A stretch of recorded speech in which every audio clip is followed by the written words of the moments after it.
Hello, everyone, and welcome to the Hot Plates and Grapes podcast. My name is Aaron Mays. I'm your host, and I have here today sommelier and winemaker of an approach to relaxation, co-founder Carla Rza Betts. The Rizza, the Jizza, the Sizza. I was waiting to do that for literally weeks. Perfect. how, how are you doing? How's everything? How's your family? Like sincerely, how's everything going? Yesterday was your birthday. Happy Yeah, belated. yesterday was my birthday. Thank you. So I'm still riding the glow from that. Lots of love from people all over the world. And that just feels amazing. It's uplifting. So that is a wonderful thing. In general, it's the state of the world, is that what you're referring to? Like Yeah. life in general? Yeah, life. How you're feeling in life in this current status? Um, it's against all odds. I'm better than I have been in years. And it's totally due to just kind of like my focus has gone inward, and before it was very much outward. Yeah. And I'm sure we can talk about that if you'd like to. But all of that to say, I feel really fucking good. I feel very centered and very healthy and really, really, really happy and grateful. That's good. I can agree with that. And Yeah. in lieu of the whole like pandemic and everything being like, especially in America with the political climate, it's tough. But like I personally feel great. So Yeah. Yeah. lovely, good energy all around. Good What do on you what you. are you what are you drinking this afternoon? I'm drinking. I pulled out of our fridge. We just got back from a big alpine trip, and so we were drinking a bunch of wines from the countries that we were traveling through. And so I have here a Slovenian wine, Eddie Simčić, and this is the Malvasia, Ooh, 2018. ooh, Yeah, super nice. yeah. So it's not your typical. It's Istrian Malvasia, and it's very. He ages it in oak for about 10 months. So it takes on this kind of like rich, like very kind of textural quality. Yeah, But it's earthy. It's like all these dried flowers. It's really savory. It's excellent, and it's cheap as. So it's great. I love that. Affordable, delicious. Sign me up. Take my money, please. Totally. Nice. Yeah, I have a good old Tacolina from the Basque. This was gifted to me from a friend from La Luz Selections. Oh, nice. Yeah, she reached out. She said, "Hey, want to give you some our newest Turn off. vintages. Enjoy."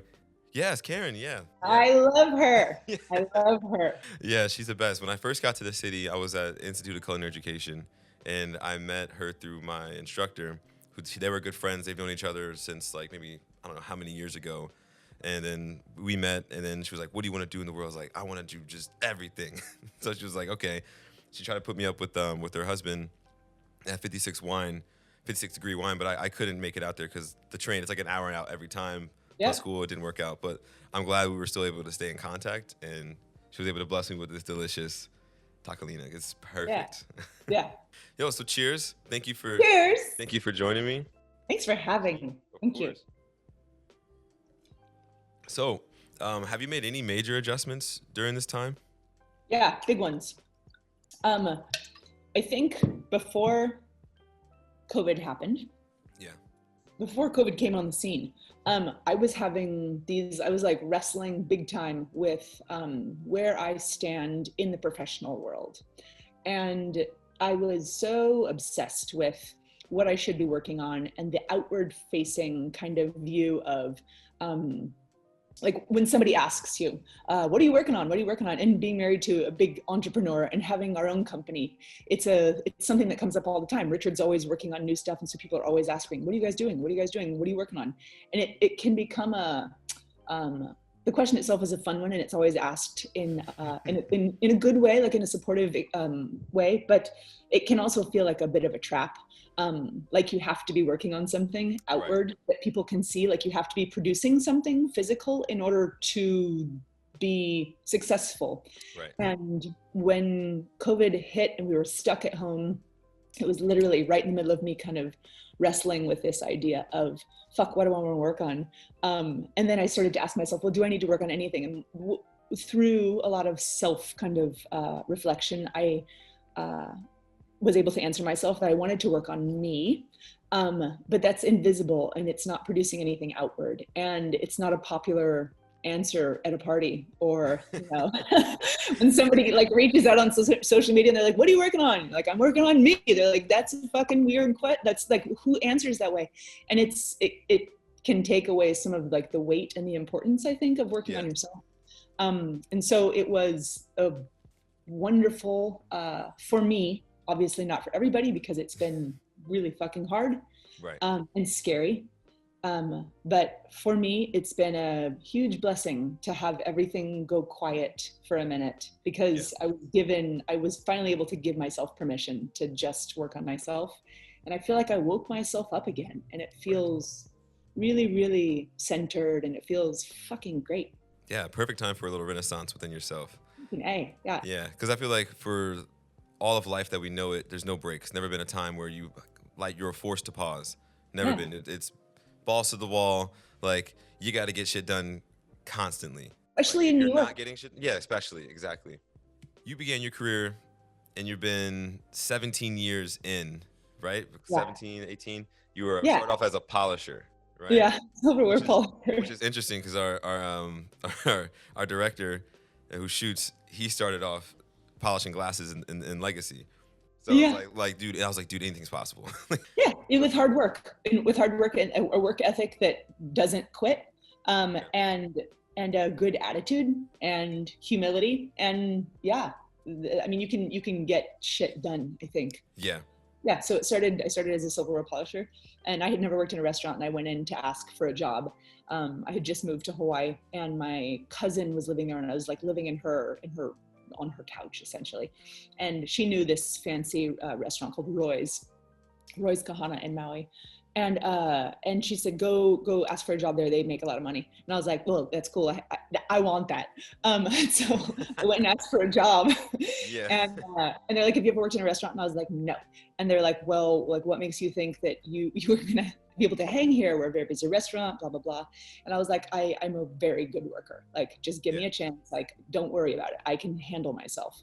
And so he's like, okay. He's like, we'll start you in the back. And I worked in the dish pit, polishing silverware and polishing glassware. And then I moved up to barback, and I was like hustling ice and, being a barback. And then I was a busser. Before anyone was even calling them like back waiters. There were no back waiters back then. I was a fucking busser. Yeah. It is what it is back then. Like, look, it is what it is. Table. Yeah. Refill the bread, refill the water, bus everything, just carrying around like dirty bus tubs and sweating the whole time. But I made a lot. For the first time in my life, I made money, and I was like, I'll do anything. Like, this is fucking great. Like, I was living on my own for the first time. Oh, really? First real job. I had just turned 21. And so I guess, I just turned 42 yesterday. So 21 years, longer than 17. Salud. Wow. Yeah. And I loved it. Yeah. Pretty much held every job in the front of the house, right? Yep. And you ultimately became the wine director of the April Bloomfields, the Spotted Pig, then the Breslin, the John Dory Oyster Bar, New York City. And then you eventually took on the strenuous task of growing wine as a somm. Which before is my understanding that it was a family thing, generational thing. You started it and it's passed on, but you bought one of the oldest Grenache vineyards in South Australia that were planted in like 1860. Yeah. And we're thinking, we don't know, we don't have exact paperwork. We've heard two stories on the paperwork, and the paperwork has not made its way here yet to Amsterdam, where we live. We've heard 1867, and then we've also heard into the 1880s. But either way, it's a very old vineyard. Yeah, it's one of the oldest Grenache vineyards on the planet. Nice. So you only have like two. You only produce two styles, right? The Semillon and the Grenache. Just two wines. My husband Richard, he's like I said before, he's an entrepreneur, and he's very much like, he's the dreamer, and I'm more like, let's keep things in order side of the business. And so he's always like, what about this? Let's work here. Let's do this. And I'm always like, no, focus. Like, rein in the horses. Like, we're just going to do two wines. So it's just the two, one red, one white, the Grenache, and then the Semillon. Lovely. Awesome. So like, you've accomplished a lot. You've been featured in the Wall Street Journal regularly, Wine Enthusiast, New York Times. You also were dubbed in the Queen of Sherry by Village Choice. I'm a sucker for sherry. I've been to Casamono a couple times. Oh yeah. I love it, and I get at least 2 or 3 sherries. Everyone's like, yo, why are you drinking this? I was like, it's delicious. Are you kidding me? Like, come on now. Like, this is the best way to end your meal. You can start it, end it, perfect. During the meal, talk to Karen Off about sherries. She's the sherry queen. Oh yeah. Yes. Yeah. She helped teach me. Oh, okay, cool, cool. So Yeah. the crown was passed. Yeah. And Peter Liam, he's the king. Yeah. Word. Oh, Yeah. nice, nice. I got to sit down with all these people. You And then have you to give also, love give love to the teachers, to the people who taught you. Yeah, they taught true, me. true that. And you also appeared on an episode of 60 Minutes Yeah. during that super stressful time in the industry, the biggest shakeup that I've seen, which is great. I commend you for that. That was super cool. Thank you. Awesome. And also your approach to relaxation, you've been listed in the new faces of Australia in the Wine Spectator and also the Winery to Watch in 2017. That's pretty chill. Thanks So for knowing your stats. I tried, I You told you, it's homework. like, let me try to, got to get the research, say the right information. So Thank doing you. all that, all these great accomplishments, I'm really curious to like what your grassroots story is like coming up. Your first restaurant job came in when you were 20, when you were 21. You went to NYU for acting. What was like home like? Was there a hospitality influence at all? There was none. I grew up in Southern California, in a very, very small town in the Santa Ana Mountains called Silverado. It was an old mining town. And I was taught at home. I was homeschooled. My dad was the pastor of a church. And my mom taught my sister and I at home. So and this was like country living. Like we would chop firewood in the mornings in order to like have a wood burning stove. Like it was very, Wow. very, very rural and very fantastic. But there, all of that to say, like we didn't go out to restaurants ever, maybe once or twice a year on like Mother's or Father's Day. And it was like, Red Lobster was like the top of the top, like it was no joke. That was like if somebody gave us a gift card. Those Cheddar Bay biscuits are out of this world. I still love that shit. You know what I mean? Like because it was special then, it's still special now. Like, and even eating a lot, like we would eat Costco food. That was just where we shopped. And like the cordon bleu, the chicken cordon bleu, those little frozen fucking pucks, like I grew up on that. And it's still, when I have it today, it zips me back and I still love it. It's fake food, but I still love it because it was connected to something joyful then. Yeah. But all of that to say there was no awareness of hospitality in terms of the restaurant industry. I did learn hospitality, and I was able to kind of walk this back a few years ago from my grandmother. Yeah. Rachel Rzuski was her name. And she was a fantastic baker and a great cook. And she would cook, her showing of love was feeding people. And so anytime we would come over, all of the attention and all of the kind of community and all of the talk and all of the sometimes crying and all the laughter would be around food. And I realized just a few years ago that I fell in love with how that made me feel, what she gave to me, what she gave to everyone. Like she held everything together when we had these family gatherings, like every holiday or whatever. And it's real magic to be able to feed people and make them feel welcome and safe and to just show love in that way. And I started in restaurants because I thought I was going to make a bunch of money. I was like living there, smoking a bunch of weed, living in Hawaii, and I was like, let's do this. Fuck I need yeah. some money to live the lifestyle I want to live, which is smoking weed, hanging out at the beach, and then bussing tables at night. And not until I went through NYU, did the entire acting program there. I was at Atlantic Theater Company and loved my time there. And then a few years after I graduated, I was working as a nude model in New York and a nanny to pay off those massive student loans. Whoa. And yeah. And also working in a restaurant at Blue Water Grill and on Union Square.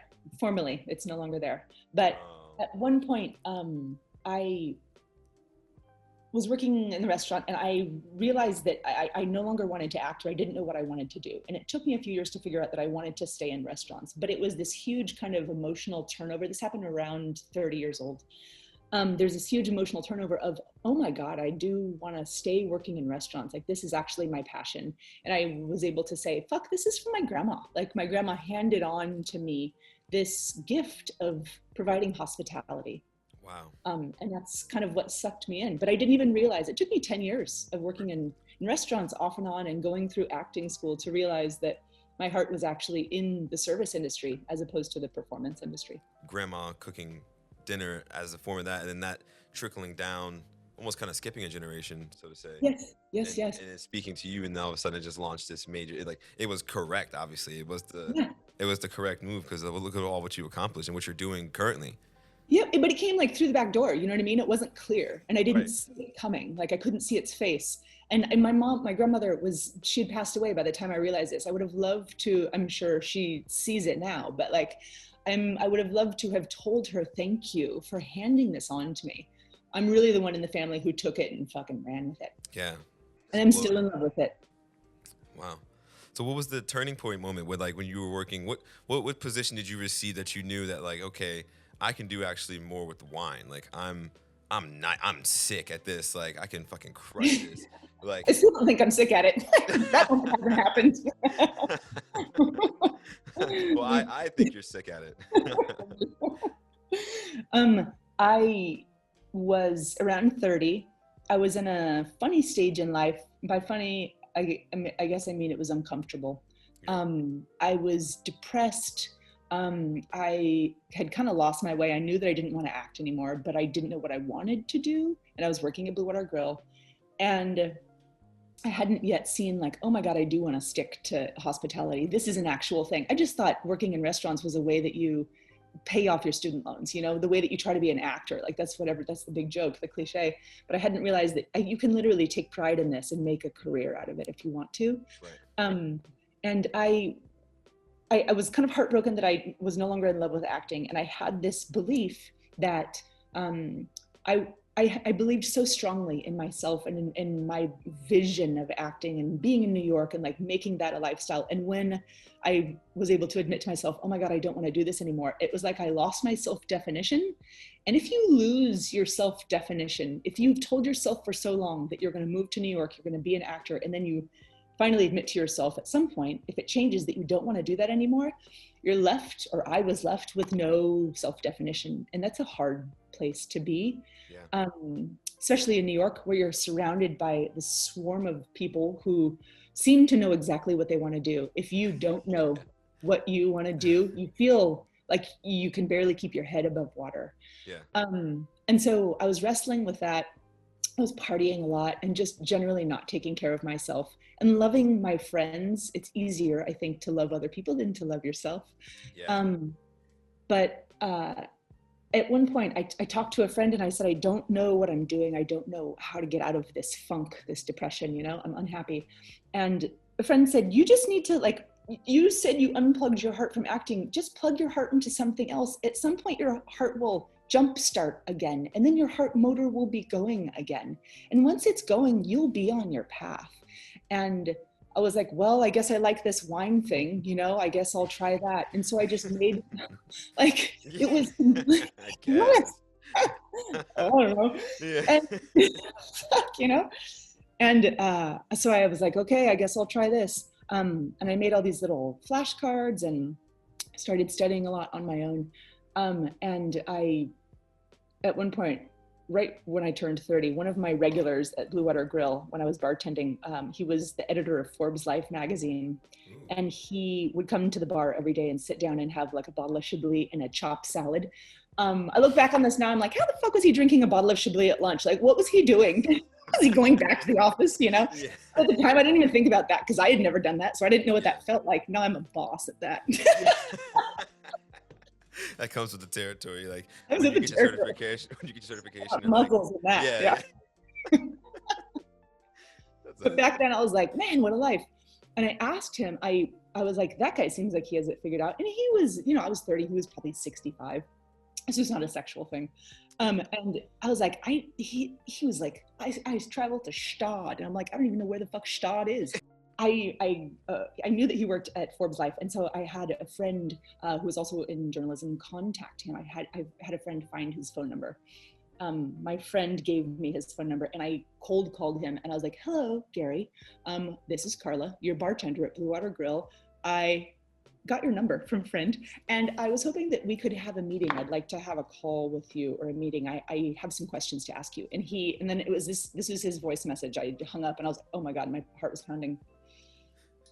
And he called me right back. And he's like, how'd you get my number? And I was like, I had a friend. It's like, you fucking crazy bitch. And I was like, no, it's fine, it's fine. And he's like, you have some questions to ask me? And I was like, yes, I do. And he said, okay, let's have a bottle of wine and you can ask me your questions.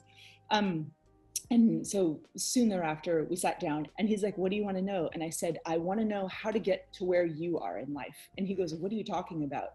And I said, you are successful in your career. You travel, you eat, and you drink well. And those are the things that I want in my life. And he said, well, he's like, you clearly have balls. He's like, you found your way here. Yeah. You found my number. And you're asking for what you want. He said, you have enough charisma, enough moxie to make it doing whatever you want. He's like, you could sell hats on the street corner in New York and be just fine, and be successful. So wow. He's like, choose one of those three things and school yourself in that and make yourself indispensable to your employer. That's literally the quote that he gave me. And I was like, okay, I literally wrote it down. And so the next day I went to WSET and I said, okay, I'd like to sign up for some wine classes. And they were too expensive and I couldn't afford them.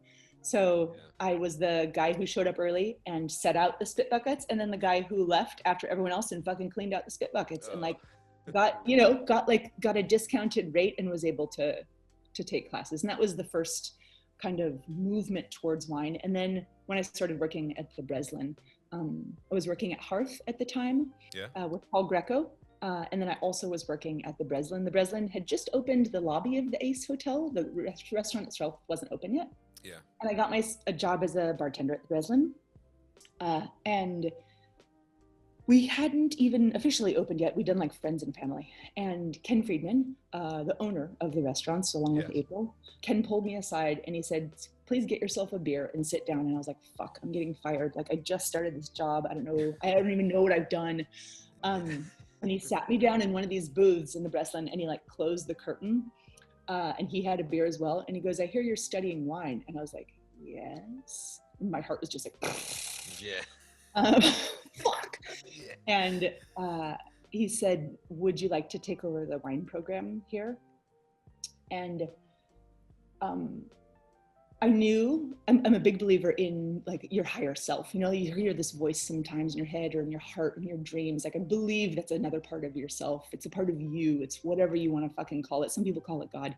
But that little voice in my mind was like, this is the thing you've been asking. You've wanted a chance to plug your heart into something else. Yeah. And this is the moment. You asked for a window and this is it. And the rule is if you ask for something, you have to receive it when it comes, in my mind. Like, if you don't want it, don't put the energy out there, you know? Put it out there. It is. And at some point, it's like the boy who cried wolf. At some point, like, you can just put all this out there, but it won't come back with the same integrity, you know? Yeah. So I was like, okay. And I tried to play it cool. And I just said, yes, I'd love to take over the wine program. And I had no idea what that meant. No one had taught me how to do that. I didn't know how to make a budget, nothing. And I asked, like I threw my arm over this like high banquette and it just looked so uncomfortable. It was like a really high banquette, like above my shoulder. And I threw my arm up because I thought it was going to be like a power move. And it was just like hanging up here. And I was like, what am I doing? Like, I feel so stupid, but I played it cool. And I was like, I'd love to take over the wine project. What's my budget? And he's like, if he answered something, I wouldn't even have known what that meant, you know, no idea. But I thought it was a business question. And he said, I'm going to give you enough rope to hang yourself. He goes, you don't have a budget. I just want to see what you can do. And from there,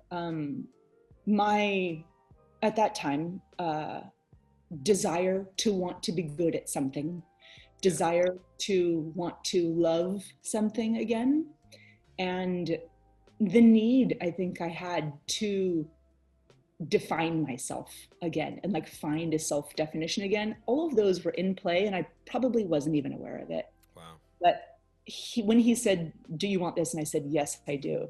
I literally walked out from that meeting and I called my friend and I was like, I don't know what this means. I looked up on Google. I Google searched, how do you buy wine? I had no fucking idea what I was doing. Dead serious. And very quick, I was like, you have to ask questions. So my first meeting with a rep, I asked a friend of mine who is a bartender, I was like, how do I even find reps? And she's like, you're working at an April Bloomfield restaurant. They will fucking find you. Don't you worry. They will be banging on the door. And they finally started coming. And my first meeting was with a woman who I still very much am grateful for, Teresa Ryder at Skurnick. She sat down for our first meeting, and I said, Teresa, it's lovely to meet you. I have something to tell you. I don't know what I'm doing. I do know what wines I like because I'd been working at Hearth and at Blue Water Grill, and I'd taken notes about all of these wines that I was in love with, and what I loved about them. So I said, I have a list of wines that I love. I don't know how to buy them. I don't know this process. Like, please teach me. And she didn't balk. She was very patient, and she said, no problem. And from there, you just ask questions and you learn humility real quick. And then some people are really kind and some people aren't. And you sidestep those people and you create a community of people who are friendly and who aren't negatively competitive, and who are supportive and who are present. And that's what I did. I feel you on that. That's so awesome. So once you got that position and you got, let's say you got your feet wet, and obviously you're killing it. You appear to have done well at that spot. Yeah. When you dined out, if you ever had the time to dine out, what was your like first VIP restaurant experience? Like, you made a reservation, they knew that Carla Rza Betts was walking in, and we had to make an experience. Can you recall that? Let's see. One of the moments that sticks in my mind the most, and that's when I realized, oh my God, I've done work that people recognized and respected, which was shocking to me. Richard and I, this is after I left the restaurants, and Richard and I were like on our 3-month road trip across the US. And we were in a restaurant called Passion Fish right outside Monterey, California. And Richard had been there. I had never been there. And we ordered a bottle of wine, and the woman, the sommelier, came over and she said, you're Carla. She said, I just want to thank you for what you've done. I think you're amazing. And I like had tears in my eyes, and I was like, oh my fuck, what? Like, how did word reach California? What did I do? Like, it was just the most, my heart was like, just exploding. Holy shit. I can't believe someone noticed. Yeah. And she's just like, you're not really supposed to, what's like the Soigné effect? You're not really supposed to like do that ever. You're not supposed to walk up to somebody and just be like, you're this person. No, it was a gift. It was such a gift. I'm glad it was received that way, because I would feel that way too. Somebody was like, hey, Erin Mays, thank you. If somebody comes up to you and says, what something that you've done is good, is beautiful, I'm grateful for it, you fucking hug that person. You know what I mean? For real. In my mind. Embrace them. So did you ever, I know you say you didn't dine out a lot, and if you did, it was Red Lobster. How does that, did you ever see yourself as a kid having that experience, or being able to have experiences like that? No. I really believed I was going to be an actor. I really, and I was good at acting. I thought I was good. I felt good doing it. And I knew I could affect people, which is the same thing I realized in restaurants, waiting tables, selling wine to people, teaching staff wine class, which I loved. It was probably my favorite part of that job. Yeah. That is all the same thing as being on a stage and giving a piece of yourself to the audience. It's the same thing. You are telling a story, you're inviting someone in to come with you on an emotional experience, and you're saying, you are safe. You're in my hands, and I'm not going to drop you. You're in my house. I claim all of this, and you're here, and I claim you. Like, you are held. Yeah, let's do this. I have this theory. Everybody walks in, like, there's a shoulder theory. I think everybody walks in like this, a little straight, a little tight. They all walk in, they're being walk to their table, they sit down, they're like, I got these, my walls are up, my shoulders are up. And the job as the service person, the sommelier, the server, they all work in tangent. Even the back waiter can give a certain aesthetic too. They one time can say something great and be like, wow, they love that. And all of a sudden you see the shoulders go down. By the end of the service, they're laid back.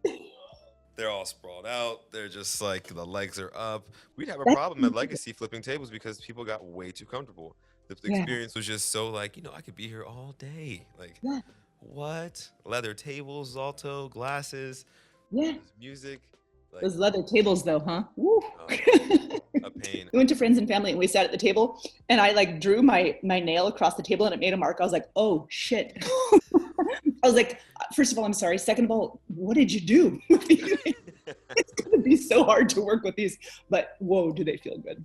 There's a funny story with the leather tables. We had a family come in for brunch one time, and it was a small kid, and they thought they were doing the best thing possible by like taping down a mat for their kid. Yes. And in theory, great idea. Thank you for saving that area under the mat. But when they lifted it up, and Arvid Rosengren was right behind me, as I'm pulling it up, and he's just like, you can just see it just melt. His face. He's like, oh my God. He's like trying to buff it out. The stain, to this day, it is on table 45. It's on table 45 till this day. Good job, kid. Good Yeah. job. I love that. Okay, so I want to talk a little more about your company and Approach to Relaxation. Yeah. I was on the website and I thought it was super cool. I was very relaxed making it. I felt, I was like, wow, this is cool. This is chill. Like these guys, I'm gonna get a bottle. I'll do that. So how did going in with your original vision, starting as just a sommelier, who aren't really known for making wine, but it's happening a lot more with Rajapar, like Oh yeah, for that's sure. the Sandy wine. Like I'm not even really a true fan. Sorry, California. I'm not a fan of California wines Yeah, personally, yeah. but that is just crazy. Like, so like how'd that vision when you first started to like what it is now? Okay. The you know, um, I never wanted to make wine. Um, Really? nah. Nah. Um, the people would ask me. I had a few very well-known, like the leaders in our industry, come up to me and say, like director of many very well-known restaurants, wine director for very many well-known restaurants in New York, come up and say, at the time that I was in the Breslin, and say, Carla, when are you gonna start your own wine label? I'm happy to help you with it. I'm happy to like guide you, show you, like you have to use this platform. Yeah. Many people said, when are you gonna start your own project? When are you gonna start your own project? People who are still friends and I admire very much, and are still in my mind like way beyond me in terms of what they've accomplished. Yeah. First of all, it's a big compliment to have somebody ask you that. Second of all, I was like, I don't want my own wine. What I love about the business is I loved teaching the staff. I loved sharing knowledge. I loved not having them be nervous about wine anymore. That felt like such a worthy gift to give, to invite somebody into wine and make it accessible. And the food, I loved serving April's food. It was a blessing to be able to be the middleman from the fucking kitchen pass to the table, because people were always happy and it felt good to give that. And so that feeling of giving and inviting and sharing and that holding of people doesn't exist in winemaking, to my experience. And so the winemaking itself, the wine itself was not I loved it, I love it, but that was not what I was in it for. Do you know what I mean? I was in it for the hospitality, and not for just the wine. I think some wine people lack hospitality. Like they're in it for the wine themselves or for the pin or for the whatever, but they lack the love of service. And for me, it was always about service, more so than the wine. So when I got together with Richard, decided to step down from the restaurants, go on a big road trip across the US with him. And at some point I was like, okay, money's running out. What am I gonna do? At this point we were living in Boulder, Colorado. And I was like, got these student loans still. These fucking things are hounding me. I will say, we just paid them off. Literally Nice. 10 years later, paid that shit. Not even 10 years. I graduated when I was 23, almost 20 years later. Boom, boom, boom. New York, Boom. I got you. Yeah. Yeah. New York, I got you. I win. Yeah. Actually, we win. It's a lot of money. But in Boulder, Colorado, I was like, okay, what am I going to do for work? And Richard's like, you can get a job at Frosco with Bobby. And I was like, first of all, I love Bobby Stuckey. All praise to Bobby Stuckey and everyone at Frosco. Yes. Yeah. Indeed. Talk about service. My man knows how to give the best service. Wow. And I was like, Richard, I need to figure out how to work. And he said, why don't we do a project together? And I was like, yeah, I don't know. Like, I don't really want to make wine. And he's like, well, let's do this thing together. We can figure it out. You will learn so much. And so we agreed to start a project and pick up where he had left off with Betts and Scholl. So Betts and Scholl had wine with Randy Lewis in Napa, Jean-Louis Chauve, Hermitage, and then also with Christian Canute at Resden in the Vine Vale, which is where we still are now with an Approach to Relaxation. That project ended in 2008, and he still had a love of Australian wines. I had a love of Australian wines that I had found before I even knew Richard, but mine was like all of the newer stuff from Yarra and it wasn't Barossa stuff. It was like, Adelaide Hills and the natural stuff and the funky stuff and the more like cooler climate stuff, not the old school classic Barossan style. Yeah. But Richard's like, why don't we just pick back up in the Barossa and see what's possible. And I knew his wines. I had sold his wines. I loved his wines. And I was like, fuck, those wines are good. Why not? So we started that up. And it's in the Vinevale in South Australia. Yeah. It's literally the farthest possible place from where I live in Amsterdam. It's such a long flight. But to answer your question, we decided to pick up there because the old vine material that exists there is, there are many more old vines that exist there than any other place on the planet. And a lot of that is because in South Australia, phylloxera has not swept through. And so you have all these old vines that have kind of dodged the bullet with phylloxera.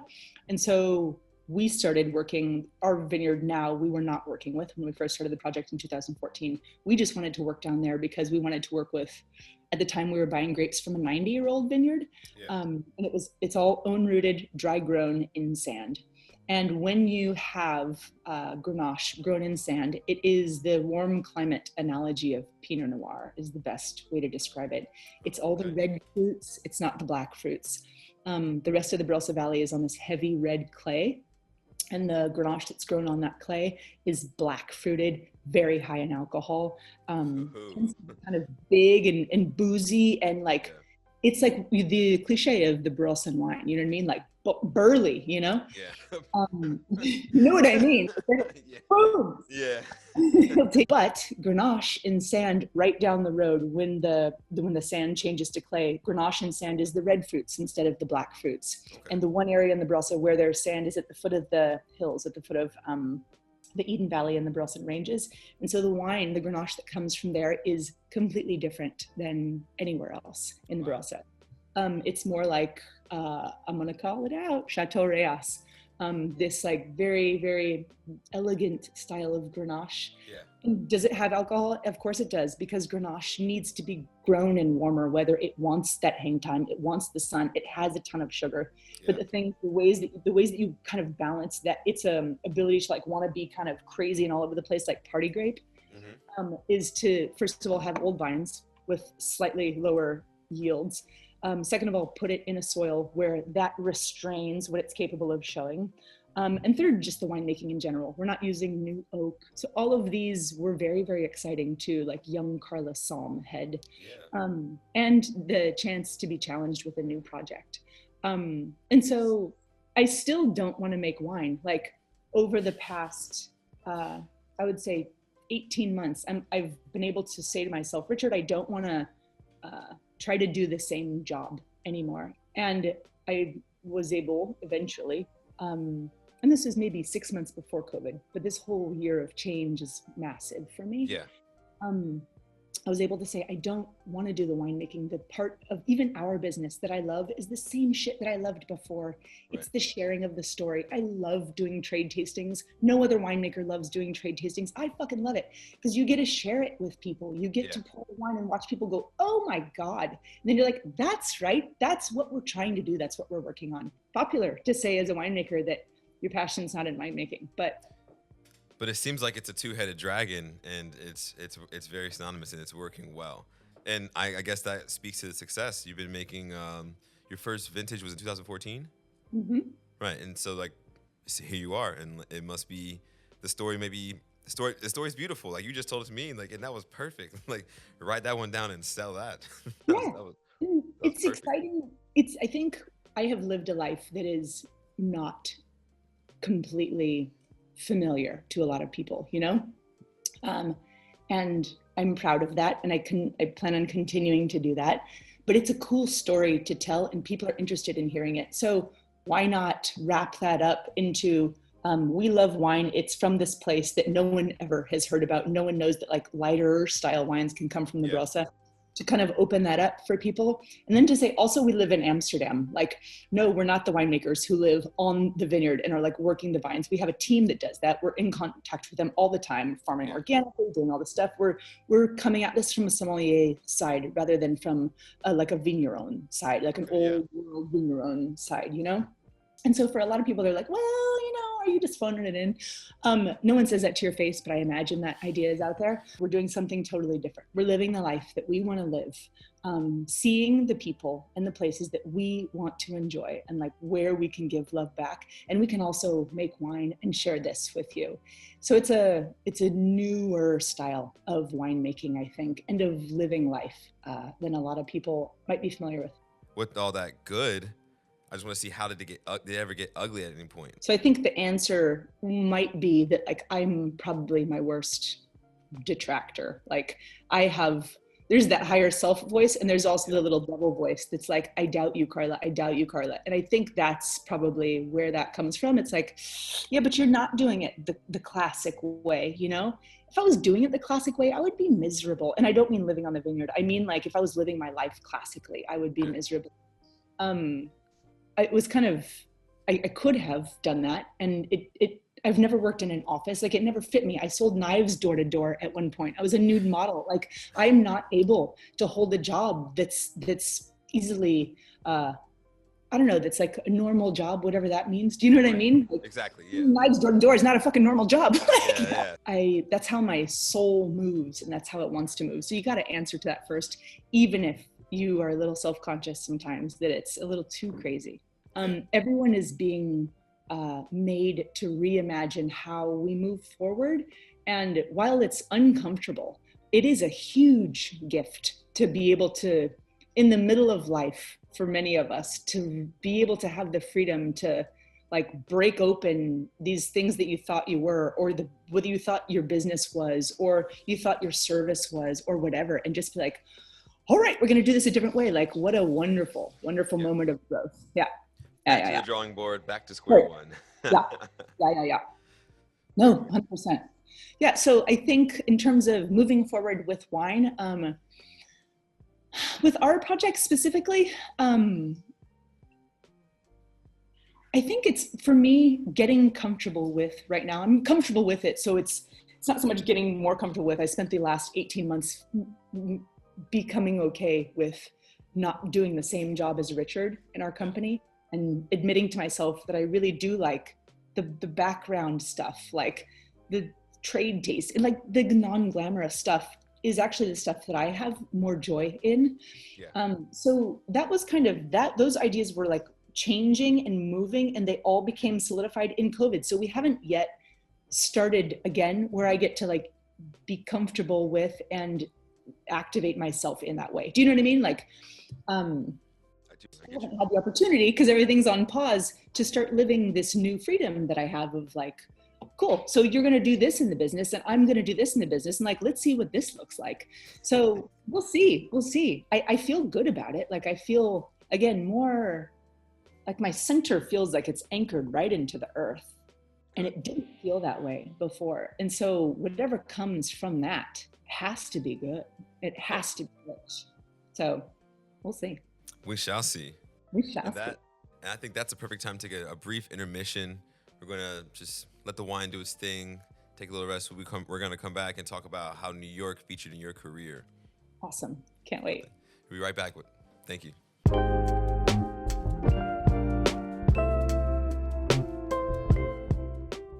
The wine on this episode was sponsored by the good people at La Luz Selections, a licensed importer, broker, and communication company located out of Portland and New York City that sources wines of great value being produced with transparency by good people. Find their wines in your local New York City wine shop. Hey everyone, I hope you are all staying safe and healthy out there.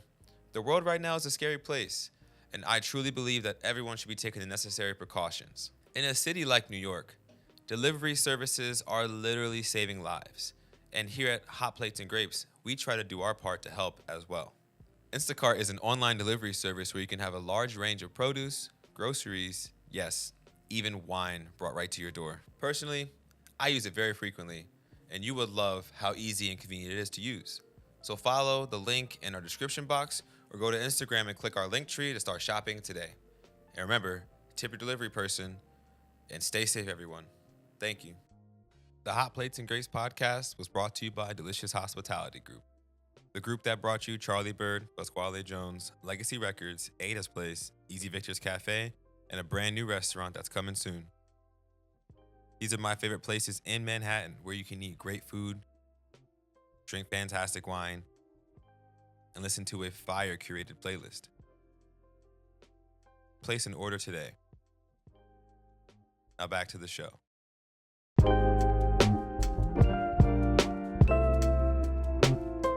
And we're back with the Hot Plates and Grapes podcast. I have Carla Rza Betts, the Rizda, the Jizza, the Sizza. We're back at it, and it's been a lovely conversation so far. We want to get back and talk about New York and how that featured in your career, starting with NYU, going to school, being Southern California based. You crossed the whole playing field to come here. What was the inspiration? Obviously, like what sold you on New York? Because I'm pretty sure, being the talent and the person you are, you had options. Yeah, well, thank you for that. That's a compliment. Thank you. Of course.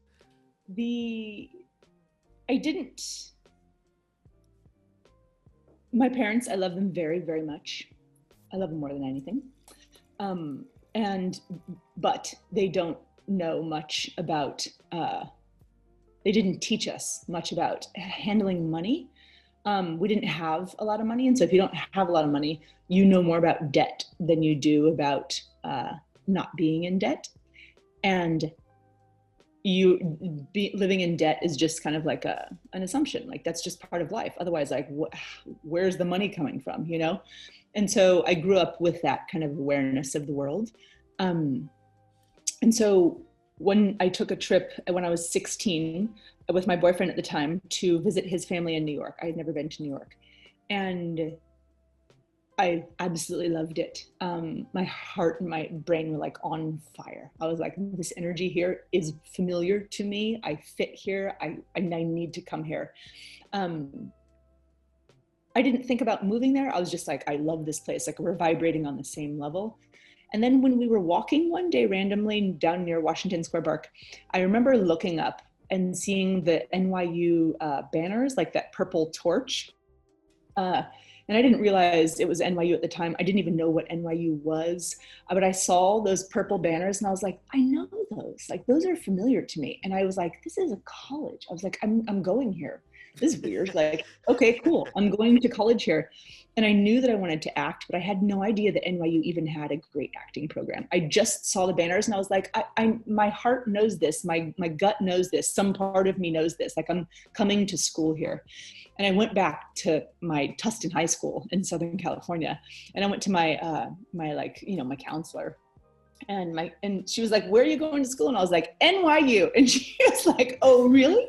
Yeah. It's not easy to get into. And I was like, I'm going to get into the acting program. She's like, are you sure? And like, her fucking job, by the way, should be to support, not to doubt, but right. Whatever.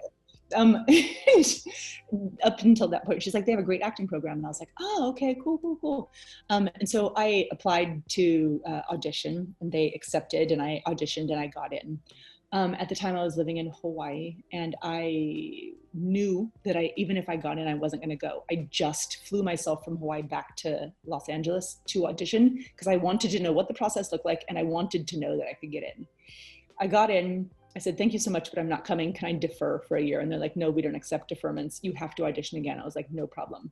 I went and traveled through Asia and did I stayed in a monastery and studied Buddhist meditation and like went off grid for months. And then came back and applied again and got in again. All that to say, my journey to New York was not a clear one. And I started this with talking about money. My parents were like, fuck, we trust your gut. If you think you need to go to New York, go. You are going to be an actor, go. We'll do anything we can to support you, but we don't have any money. So figure out how to get all these student loans. And great, got student loans, got some scholarships. And once I graduated school, I realized that I had a ton of debt, like $125,000 worth of debt. I believe it. And that was now it's like probably 200,000. Dude, that was for 2 years. What? 2 years. Unreal. But that's kind of how I got to New York.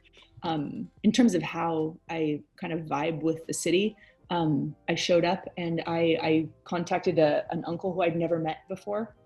My grandmother was like, contact this relative, he'll pick you up from the airport. I contacted him, he's like, sure, I'll pick you up from the airport. My bags were lost, but I got there and I was like, I'm in fucking New York. Yeah. And I wasn't 21 yet, I was 20.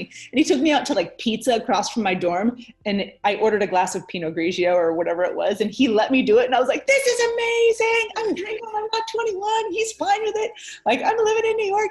And that was the beginning of my deep, deep, deep love affair with that city, which continues to this day. Yeah. I will not live in New York again because she and I have had our time together. Oh man. But it's where my heart is infinitely more than where I came from.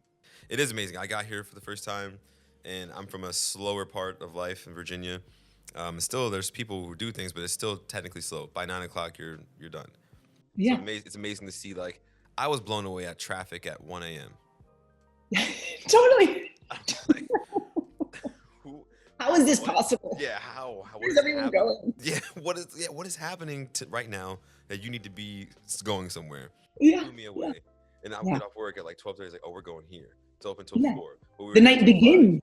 Yeah. Yeah. And it's Yeah, like, yeah, oh, we're gonna go to this pizza joint. They're open at 5. Oh, it's right across the street. Be there until 6 a.m. The sun's coming up. You're like, how did I get to this point? Like, It's the best. It's the yeah, best. so It's the awesome. best. What a heart that city has. Yeah. Steady beating, steady beating. Oh, all this talk now about like, New York's not coming back from COVID. Fuck that. Like, New York will be just fine. New York has made it through so many iterations of itself. Like, there's that city worries about nothing. Right. It's Fine. gonna be fine. The people make the culture. That land itself has its own energy, but that's not New York's energy. The people make the energy. Right. I do think that there's like a general, I think your question at the beginning of this discussion, how I am, how my family is, it's such a smart question. It's a heart smart question. People need to be asked that right now, especially in New York. I see my friends in New York and I talk to them, and there's a darkness around them. Yeah. And it's people need to be asked if they're okay. The reason why I do that is because when growing up, there was a football player who made it out of my high school. He was the first one to make it, first one to win. He won a Super Bowl ring with the Ravens. Torrey Smith, wide receiver, great guy. He's really active. They finished his last season with the Panthers a couple years ago, but he's like our hero. And he stopped coming back home after a while. And we were like, what happened? Like, he would come to our high school, teaches like the basketball camps, and like, I was like, oh man, that's our hero. And then he said, like, the reason why I don't come back anymore is because when I come home, they ask me how's football, how's what I'm doing, it's always business. It's never, how's my family? I grew up here. I'm from here. Why is nobody asking me how I'm doing specifically? Like, why is it always, I do football every day, but like me as a person, like, can you ask me how I'm doing? What he's saying, the public stuff, he's like, you can see the public stuff anywhere. That's how you know that I have this career. You know how the public stuff is going. You know how the sports are going. Like, ask me who I am, like on the inside, ask me how my heart is. Yeah. Like, how is your heart? Yeah, so this kind of ties, like when you mentioned the energy of the city, kind of ties into the next question I have. Comparing to other cities, what kept you here for 12 years? Was it the expertise, diversity of the cuisine, the style, or just the simple aesthetics of the city? I think literally those purple NYU, like purple torch things, I saw that and I was like, I'm coming to school in this school. And then I found out that they had a drama program. And then all of this kind of like, teetered from there. But what kept me in the city after I found my way there through these fucking banners is the city itself. When I lived there, I believed wholeheartedly that I was living in the center of the universe. And I think a lot of New Yorkers do. Like, you live there and you're like, this is strong. I live in the center. Everything orbits around this place. And this energy is, not only is it unmistakable, it's very New York, but also like, it doesn't sleep, it doesn't quit, it doesn't complain, it just moves, it just creates, it just keeps going. That like kinetic energy for me was addictive. You get like zipped up into it, and once you're in it, for me, I couldn't figure out how to relax. I couldn't figure out how to take care of myself. I couldn't figure out how to especially when I got in the restaurants, how to have a healthy relationship. Like I realized I was dating my job. Wow. And so the city itself, like how did I stay there that long? That energy is really, really compelling for Yeah. me. And that just like drive hard thing. First of all, it's sexy to me. Second of all, it's really exciting to me. Yeah. And third, it's like, fuck, I can meet that. Like, oh, so this is the best city on the planet. Everyone says that when you live in New York. When you live in Paris, they say it's Paris. Or anyone else, they say it's. But like Yeah. when you're in New York, you're like in the center, you know, in your mind. Yeah. But I'm like, I can match that. Like I can be here. And I think once I got the jobs in the restaurants and I was able to like climb my way into that position and farther than I ever thought that I was going to, I felt like I was matching the city's energy. And that sense of power is very addicting and very exciting. And yeah, I mean, I think any New Yorker, there's a competition, there's ego, and there's power. Yeah. Those three things are really very intoxicating. Yeah. So that's how I stayed there. Yeah. I can see it. And I left. I was only able to leave when I found something more intoxicating. And it's that man who just walked out the door. Well, there you go. Yeah. I gotta find my intoxication. Yes, you do. Everybody does. Everybody Yeah. does. Everybody does. And like, that's what else are we doing if not that? Touche. Yeah. Got it.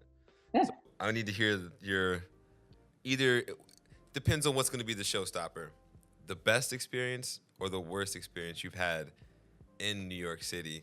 Let's see. I'm just gonna freeball this here. Like I'm gonna give you what's popping up in my brain. Yeah. Whatever's first, whatever comes. Yeah. In terms of service, and this has nothing to do with wine, and this is of a graphic nature, but in working in the Breslin, it's an emotional one because it's really delicate. I was working lunch one day. I was working dinner, but I was there like, you know, stocking wine or doing whatever during the day. And I was on the floor and someone was like, you have to go check table 32, go check table 32. And there was a woman who she was obviously in a state of emergency. So, you know, a hospital was called, ambulance called, all of this. And what was happening was that this woman was having a miscarriage at the table. And she didn't know what to do, and her husband didn't know what to do, and they had maybe a 2-year-old, 1.5-year-old in along with them, and it was just the three of them at the table. The husband was in shock, the woman's in shock, and she's going through the miscarriage like in lunch service. But it was towards the end of lunch service that there weren't any tables around her, so like the staff was able to like safeguard her. But she was taken care of at one point. Like we brought up all of these linens to clean everything up and make sure that she was taken care of. But she's like, I need new clothing. So I went with her husband, and her husband said, I don't know what size underwear she wears. I don't know like what to buy her.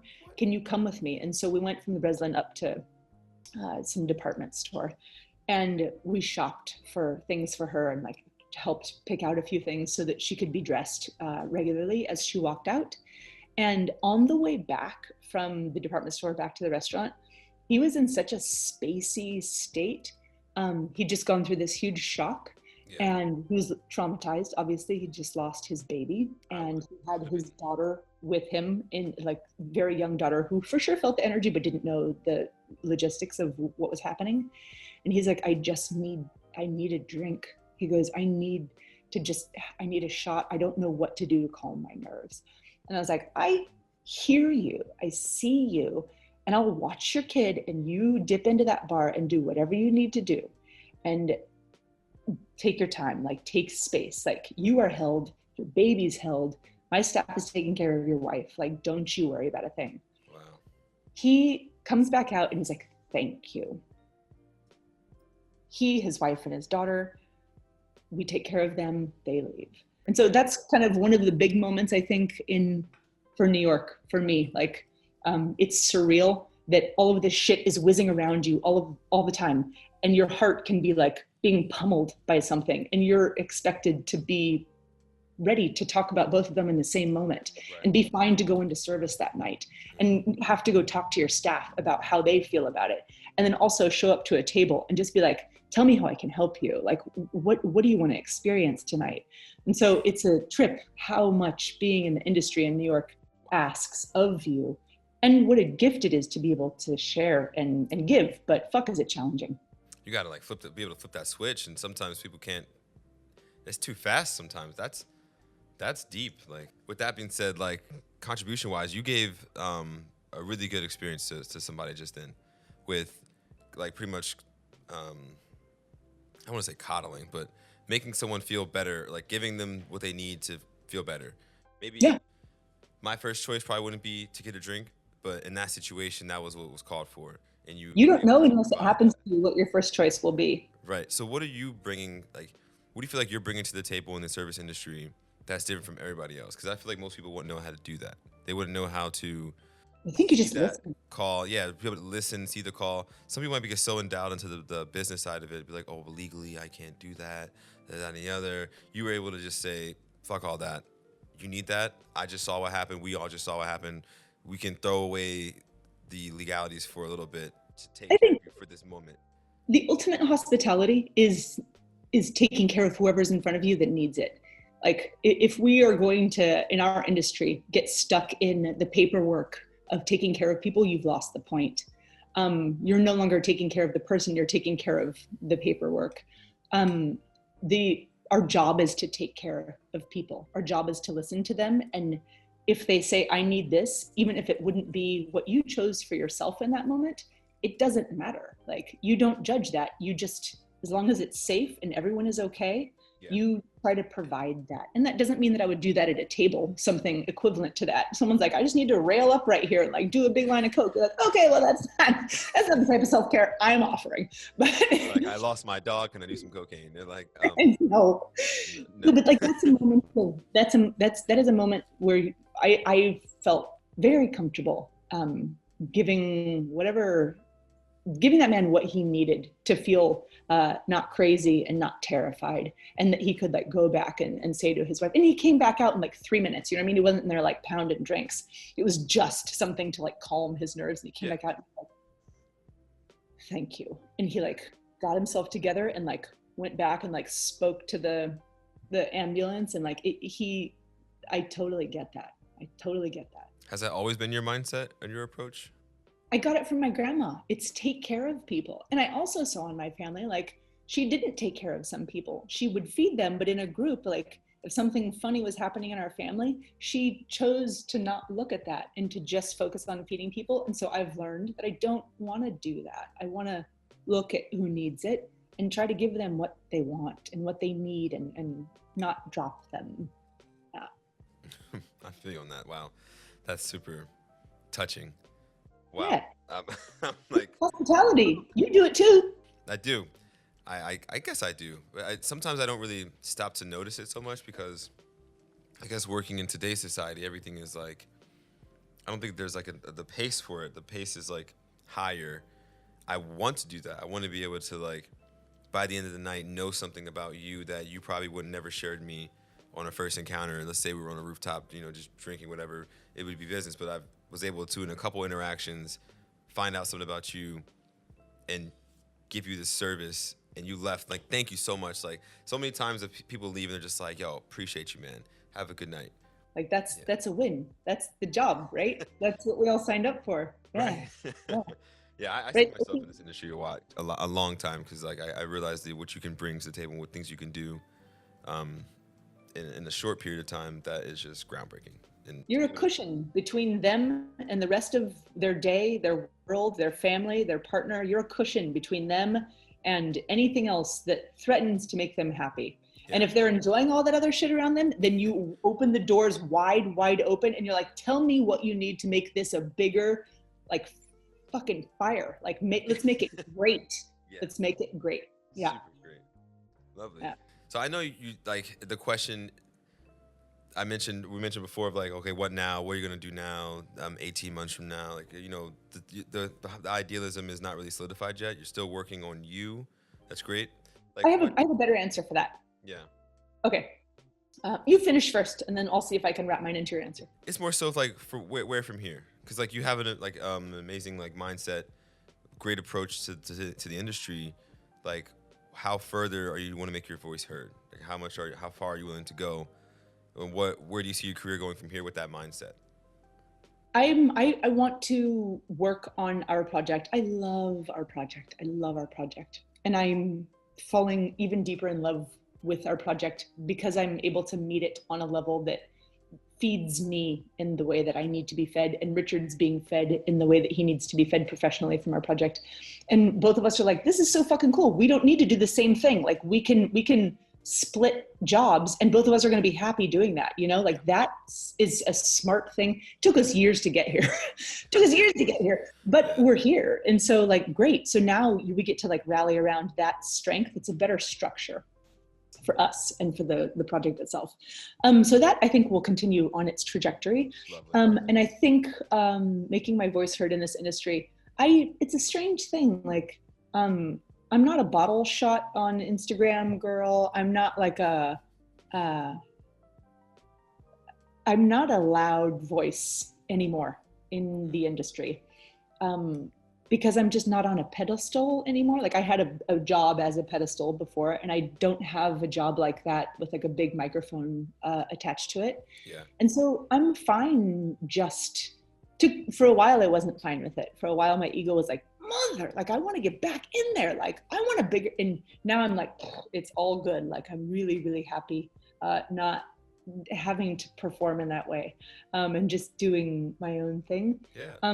So this conversations like this are a godsend because it ropes me back in the best way, in the most like inclusive, like cool braid type of way, to the industry that I'm deeply in love with and care very much about, and to like check back in with you and see how your service is going and how it feels for you, like on the ground in New York and in the Hamptons. Like this is what could be better than a conversation like this for me, outside of, in my mind. Do you know what I mean? Like this is a real treat. Thank you. Oh, of course. Thank you so much.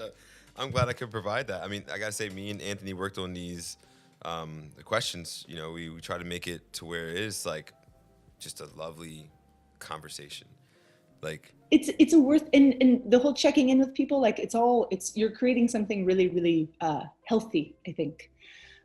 So to be part of the industry in this way, I think the industry, like we've both noted and everyone is aware of, is going to change quite a bit. And so I think it's yet to be seen like how we can all be supportive and active in a very new way.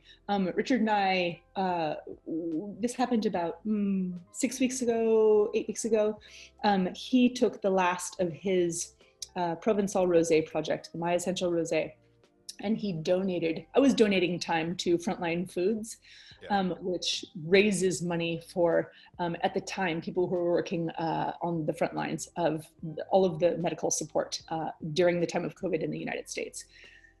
And based on donations, 100% of the money would go to restaurants who were trying to drum up business at that time, and they were trying not to go out of business, would pay these restaurants to create meals in bulk for frontline food workers. Okay. So money comes in, goes to the restaurants in need, and then goes to people who actually need it, who are on the front lines. Like amazing. Awesome. Frontline Foods, fucking awesome. They've since partnered with World Central Kitchen, which is Jose Andres's organization. I've met him. I got a signed book from him. What a great guy. What a hero. Yeah, fucking say that, man. Woo. Oh my gosh. Like we gave that one shout out to Jose Andres, my dude. I will give this time to you to plug in your own projects, people you love, you want to show some love to, and the people that you know, give your shout outs. I'm going to come back for a little bit and you just throw them in there, you know? Great. So Richard and I, he gave this rosé. This is what we came up with. We're going to make champagne sweatshirts that say sham fucking pain hoodies.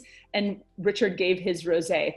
We put on our website and on all of our social media platforms, buy this shit, and 100% of the proceeds, all the profits, we had to like pay for, you know, all the logistics, but 100% of the profits go to Frontline Foods. And then we matched part of that to go to the Bail Project, And that's, they raise money and it goes into essentially like a kitty of money that's used to pay people's bail who can't afford it on their own. And the money gets recircled and recircled and recircled. So people who can't afford bail money are given the support that they need. We were able to raise 15 grand doing that. That ended about two months ago, and we're going to do the same exact thing, not with rosé, but with sweatshirts, and we'll figure something else too, in the next month or so. And we haven't figured out which charity we're going to work with there, but that money will all, again, go to somebody else.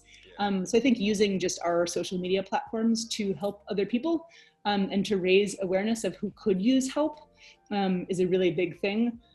Personally, what are we doing? Richard and I both, Richard's like a big art guy and he's gotten me into art, but we buy from people of color and from LGBTQ community, and that's it.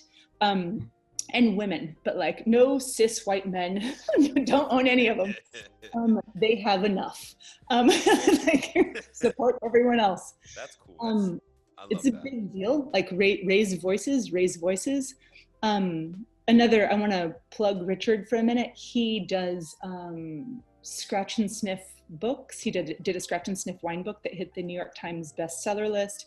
He's done scratch and sniff whiskey, scratch and sniff beer, and also coming out soon is scratch and sniff weed. Oh my God, send me that book. Marijuana. Send me that.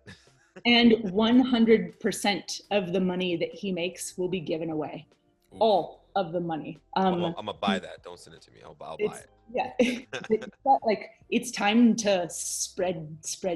Like the moment is tough, right? People need it, and voices have been raised, and like let's help everybody who fucking needs it across the board. Different countries, different ethnicities, different sexual orientations. Like, who can you help?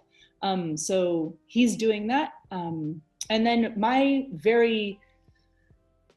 that's like a big public thing that Richard's doing. My offer is going to be a quiet one, but I think it will still be very, very useful. This is going to sound so strange maybe, but like yoga teacher training during the time of COVID. And I'm going to take all of that and just hand it out.